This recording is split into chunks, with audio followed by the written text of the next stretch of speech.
వృషభం వారికి గనక చూసుకున్నట్లయితే రాశిలోనే రవి యొక్క సంచారం జరుగుతుంది. వృషభం వారికి ఎప్పుడైతే రాశిలో రవి యొక్క సంచారం జరుగుతూ ఆ రవి ఉన్న రాశిలో కేతు ఉన్నాడో, ఇక్కడ ఒక రకంగా చెప్పాలంటే రవి రాశిలో ఉన్నందుకు కొంత ప్రాపర్టీ యోగము, పేరు ప్రఖ్యాతలు రావడం ఇస్తాడు.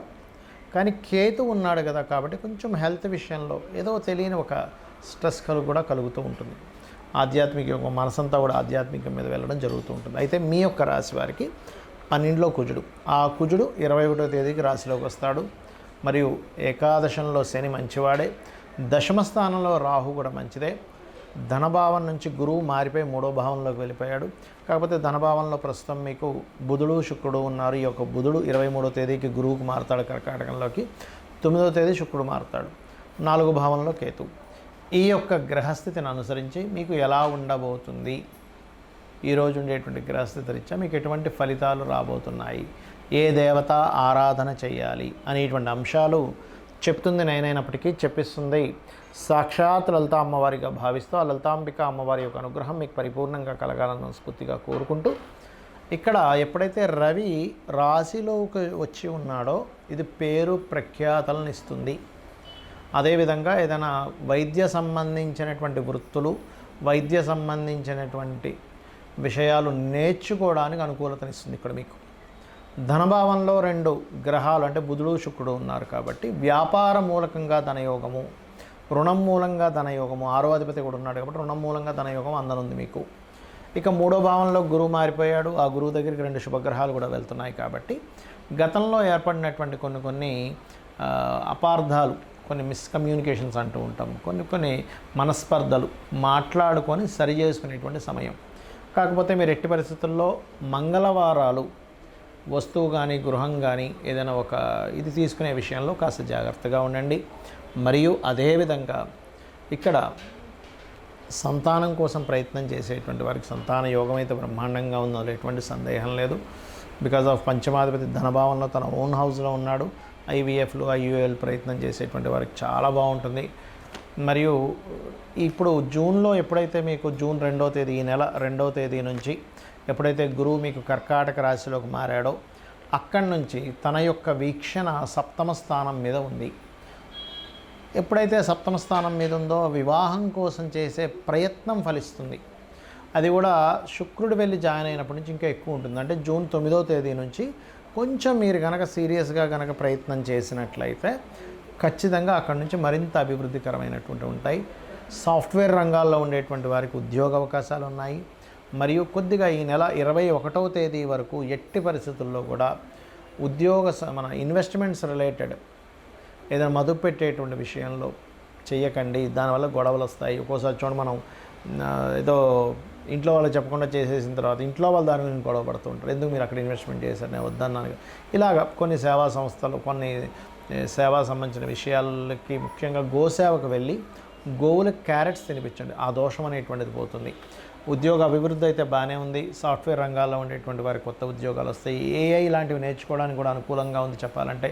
ఇక మీరు నిత్యము చేయవలసినటువంటిది విష్ణు లలితా సహస్రనామాలు, 2 సహస్రనామాలు చేయండి, అన్ని విధాలా బాగుంటుంది. కుజుడు తన స్వక్షేత్రంలో ఈ సంవత్సరం కుజుడు మంత్రి కూడా ఈ స్వక్షేత్రంలో వచ్చినటువంటి సందర్భము.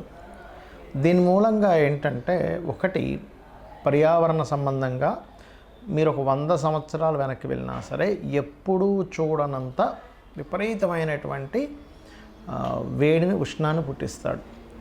అలాగే ఇప్పుడు చూడండి, కొంతమంది ఎలక్ట్రికల్ వెహికల్స్ లేదా ఎలక్ట్రికల్ వెహికల్ రిలేటెడ్ బిజినెస్లు, పవర్ని జనరేట్ చేసేటువంటి బిజినెస్లు బాగా అభివృద్ధి చెందుతాయి కుజుడిలా ఉండడం వల్ల.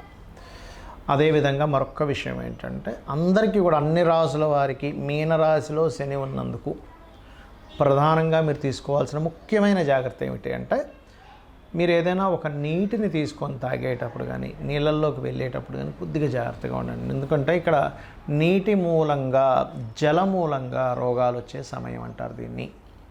కాకపోతే గురువు ఎగ్జాల్ట్ అవుతున్నాడు. కాకపోతే ఏంటంటే ఇక్కడ శని యొక్క ఎనర్జీస్తో ఎగ్జాల్ట్ అవుతున్నాడు అక్కడ. అయితే ఎప్పుడైతే ఎగ్జాల్ట్ అవుతాడో కొన్ని కొత్త మతాలు కూడా పుడతాయి ఈ కాంబినేషన్స్ వల్ల, గుర్తుపెట్టుకోండి.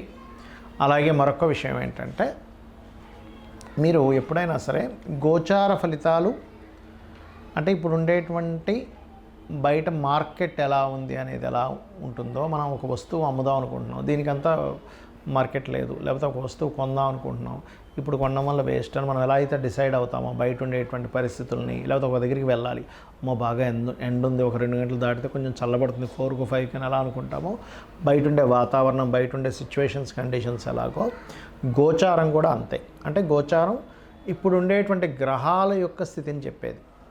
కానీ దీనికంటే అతి ముఖ్యంగా మీరు చూసుకోవాల్సింది మీ జన్మజాతకము.